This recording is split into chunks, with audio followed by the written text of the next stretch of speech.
very much. We have some executive orders that we're going to be signing right now that are very important.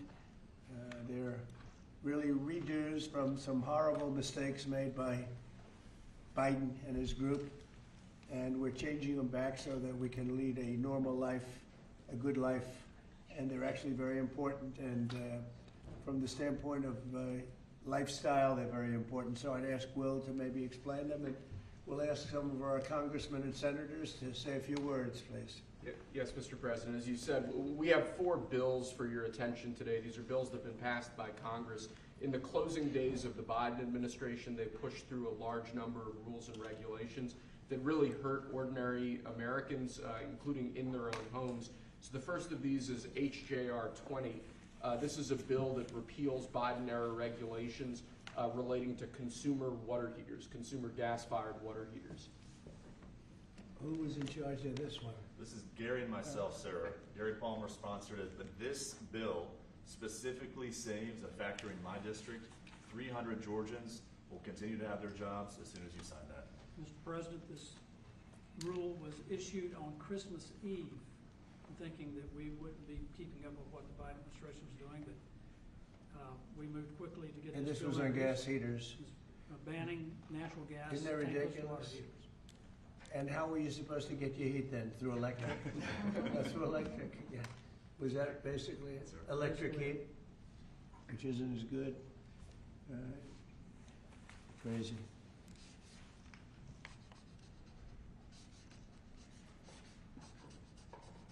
Here, Gary, hold that up. Brian, hold that up. You guys were great. Thank you, Mr. President. No sense, just no sense. But in addition to that, you have a lot of workers that lose their job, right? Yes, sir. Right. 300 workers Crazy. saved because of you. Good, thank you. Thank It's you. an honor. There's the Golden Dome, by the way, if you're interested. There's the Golden Dome. That'll save all your lives someday, maybe. Okay, good. Thanks, Brian. You hold it up. Next, Mr. President, we have House Joint Resolution 24. This is the same basic idea, but this relates to walk-in coolers and freezers and other refrigeration devices.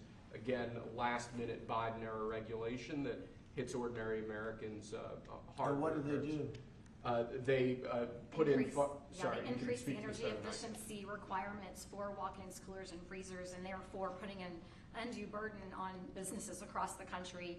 Everything from restaurants to pharmacies, hospitals were To all a going point to be where it didn't work. impacted. In other words, they made the restrictions so strong that it didn't work. And it was going to cost them so much money to actually meet the energy efficiency standards, which didn't really save much money. So this is going to actually help our small businesses across the country, Mr. President. Good.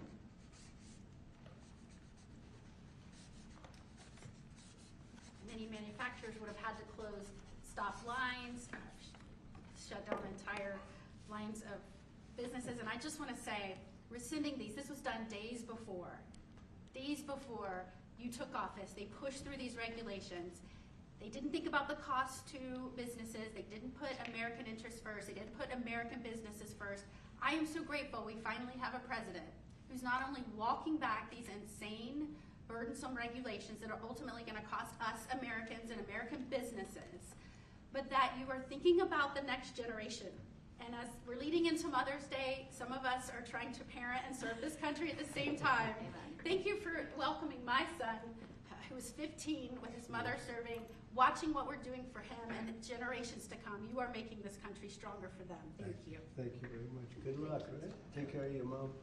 Okay, yeah, bet. You want to hold that up too? So you can. That's a big one, isn't it, huh? Common sense. It's all about common sense, right? Okay, Will, go ahead. Next, sir, this is House Joint Resolution 42. Again, this is a rescission of a Biden-era regulation, in this case relating to energy conservation standards for household appliances and certain consumer products.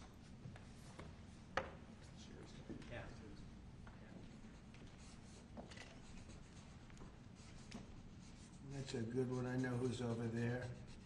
I know who did this.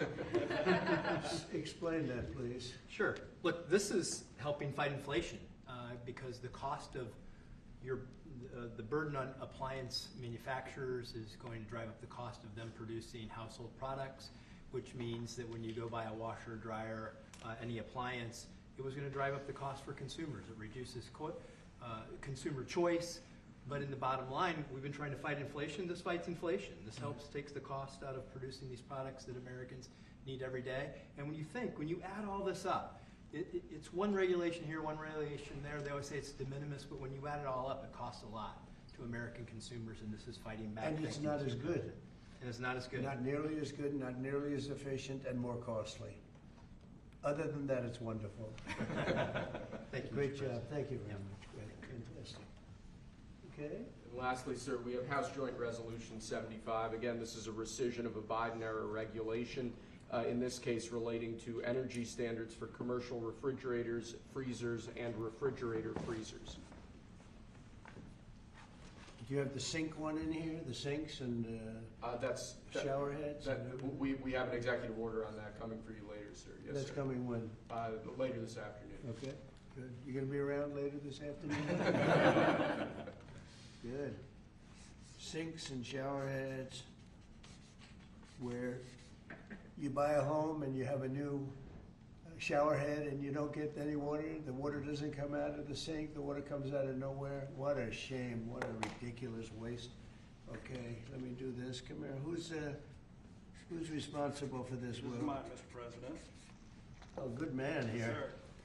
sir. Okay, Thank you you. want to discuss that? Yes, sir. This was a government regulation that we have now repealed, thank you very much, Mr. President, that now saves the American taxpayer. I was getting ready to say the Texas taxpayer, them too, but the American taxpayer, because who would have ultimately paid the price on a government mandate and a government regulation? The people of America. So you just saved the American taxpayer money, so thank you very much. That's fantastic. Thank you, it's a great job. Okay, any questions? Mr. President, Mr. President, Mr. President. Caroline said today that the 10% baseline tariff on all countries is here to stay, Yeah. even after the deals are done. Does that mean that countries offering zero tariffs won't get reciprocity? You are going to always have a baseline. I mean, there could be an exception at some point. We'll see. You know, somebody does something exceptional for us. That's always possible. But basically, you have a baseline of a minimum of 10%, and some of them will be much higher, 40%, 50%, 60%, as they've been doing to us over the years. We had a wonderful deal yesterday. We have 4 or 5 other deals coming immediately. We have many deals coming down the line, and ultimately, we're just signing the rest of them in. But we always have a baseline of 10%. And then specifically on the possibility of an increase in taxes on wealthier Americans, what do you say to conservative Republicans who argue that this is an increase on small business owners? Well, what we're doing is we're actually, if we ever did that, it would only be, and from what I hear, people would love to do it, rich people. I would love to do it, frankly, but what we'll do is that, you know, they'll go around saying, oh, this is so terrible. Would you do it? Is you're giving up something up top in order to make people in the middle income and the lower income brackets save more. So it's really a redistribution.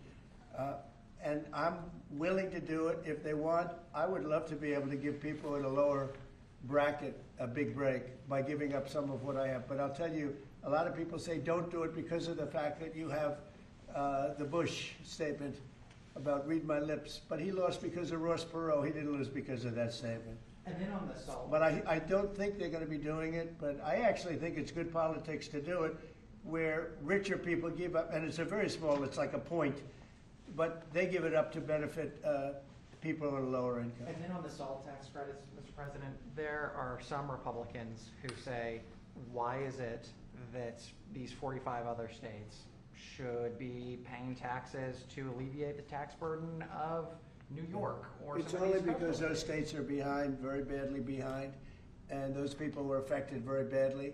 And, you know, the sad part is oftentimes they were affected badly because you had bad management in those states, like in California with Newsom and, you know, people. So you had some bad management. But that's being worked on now, and they may do a piece one way or the other. It's a very complex issue, but I think it's being worked out. I think it's going to be. It has not been settled yet, but they'll settle it up pretty quickly. Are you considering? Mr. President, we have to make more business. Mr. parameters President. have you given Scott Bessent on negotiating with China this weekend? We have to make a great deal for America. Are you going to be disappointed if he comes back without a deal? No, not at all, because we already made a great deal. We're not doing business with China right now. Given your relationship You know, with we lost $1 trillion last year with China, 1 trillion. So if you're not gonna do business with them, you're not gonna lose $1 trillion. But we lost, I want China to do great. You know, I'm very friendly with President Xi. I have great respect for him and for China. But we can't continue to allow them to do what they did. When I was president, they paid hundreds of billions of dollars in tariffs and taxes. And then Biden screwed it all up. What he did to this country between the border and between all of the other problems, the wars, everything, what he did to this country should never be forgotten. But one of the things he did is the trade was so bad and so imbalanced. So I think we're going to come back with a fair deal for both China and us. Have you given Bessent a number of how low you're willing to go? Yeah, I am. Are you What's willing the to share number? that number? Is that the 80%? But I put out a number today, 80%, so we'll see how that all works out. Mr. President, the U.S. Embassy in Kyiv is warning right now about possible Russian significant attack on Kyiv. What's your message for Putin? I have a message for both parties. Get this war ended. We're losing 5,000 soldiers a week, Russian and Ukrainian soldiers, and other people also, by the way. And I say, get this stupid war finished. That's my message for both of them. Thank you very much. We'll see you in a little while. We'll see you in a little while. Thank you, Press. We're heading out. Thank you. Thanks, guys. Thank you. Right out through there. Thank He you. just came in to say hello. What did you discuss? Almost nothing. He came in to say hello. It was very nice, and I think he came in to thank me, frankly. I mean, I would say the primary reason, but he was very nice. He's a nice man, but I think he actually came in to thank me. Is he complying with ICE like you'd like to see? You'd have to ask Tom Homan. Mr. President, do you have a reaction to Bill Gates' comments yesterday that the cuts in USAID will lead to millions of deaths of children around the I world? don't know anything about his comments. Thank you. Thanks, guys. Thank you. Thank you. Let's head out. Thank you. Thanks for watching. Here's another story you may like, and subscribe to the WSBT 22 YouTube channel.